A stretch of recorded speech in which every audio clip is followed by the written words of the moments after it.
Relationships. They shape who we are, how we think, grow, and even see the world. They can make life feel beautiful or unbearable.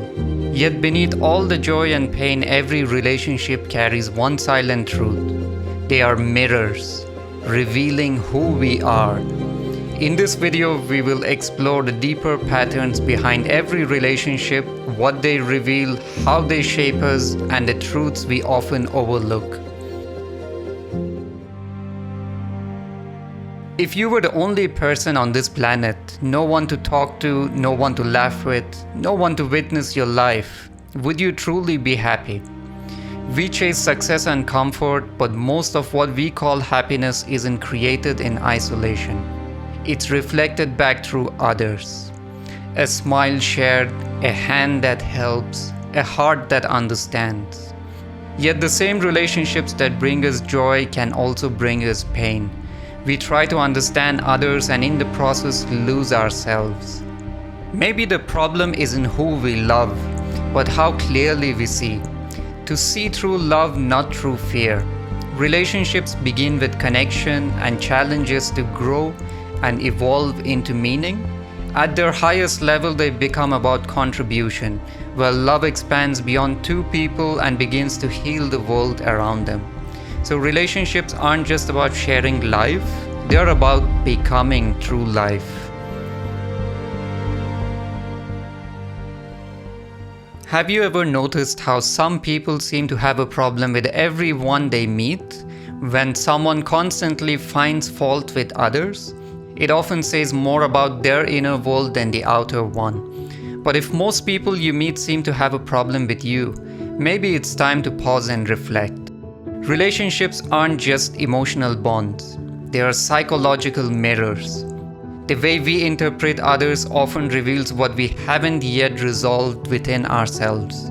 If we fear rejection, we might see rejection even when it isn't there. If we crave control, we will keep meeting people who challenge it. Because people don't create our triggers, they awaken them. And if we find ourselves reacting all the time, defensive, angry, or overly emotional, it's not proof that others are wrong. It's a signal that something within us needs attention. When emotion keeps spilling out, it's life's way of saying pause and look within. Because reacting is instinct, but responding comes from awareness. As the famous psychologist Carl Jung said, everything that irritates us about others can lead us to an understanding of ourselves. Think of it this way. When you squeeze an orange, you get orange juice, not because of the pressure, but because that's what was already inside. The same is true for us. When life or people squeeze us, what comes out is what's within. Almost every spiritual master spends years in silence before returning to the world. The Buddha meditated alone for years, yet after enlightenment, he came back to teach, to serve, to connect. Why? Because solitude clears the fog, but relationships test the clarity. In silence, you meet your true self. In relationships, you prove you have understood it. Maybe that's why the masters return, to engage with the world and teach it how to love. Because only when the mind is quiet can the heart truly connect. Psychology calls this integration, moving from introspection to expression. Solitude without connection becomes isolation, and connection without solitude becomes codependency. The balance of both, now that's emotional maturity. Every relationship begins with connection. The human need to be seen, understood, and to feel safe. But not all relationships look and feel the same. Each one shapes who we become. Foundational, early bonds teach us how to love and sometimes what to unlearn. Supportive, friends and mentors who remind us of our worth. Challenging, they test patience and reveal what still needs healing. Toxic, love without respect becomes control. Peace is too high a price for attachment.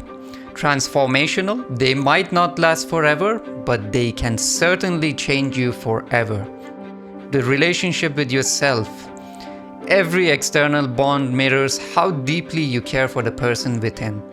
Maybe relationships aren't about finding the right people, but becoming someone who can love, learn, and let go without losing themselves. Now, every relationship reaches a point where love alone isn't enough. When you start asking, should I accept this, try to change it, or walk away? Accept when differences are human and not harmful.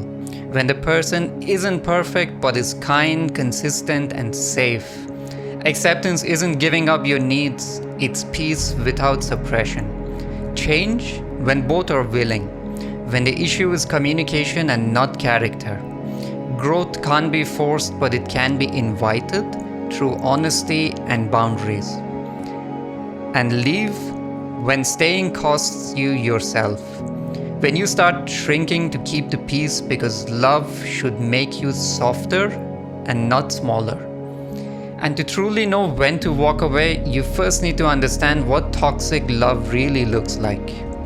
Toxic relationships don't always look violent or loud. Sometimes they're quiet, the slow erosion of self-worth. It's not about a few fights, it's about patterns. Repetition reveals truth. Watch for subtle signs, like cruel words disguised as honesty, silence used as punishment, blame instead of accountability, and gaslighting that twists reality until you doubt your own memory. When peace costs your voice, joy, or self-respect, that's not love. Leaving isn't failure. It's self-respect in action. So what makes a good relationship then? A good relationship doesn't just make you happy, it makes you whole. Where both can be themselves, grow freely, and still feel safe. Honesty without fear, that's safety. Growth without pressure, that's evolution. Words and actions that align, that's integrity. Space without guilt, that's respect. In good relationships, effort flows both ways.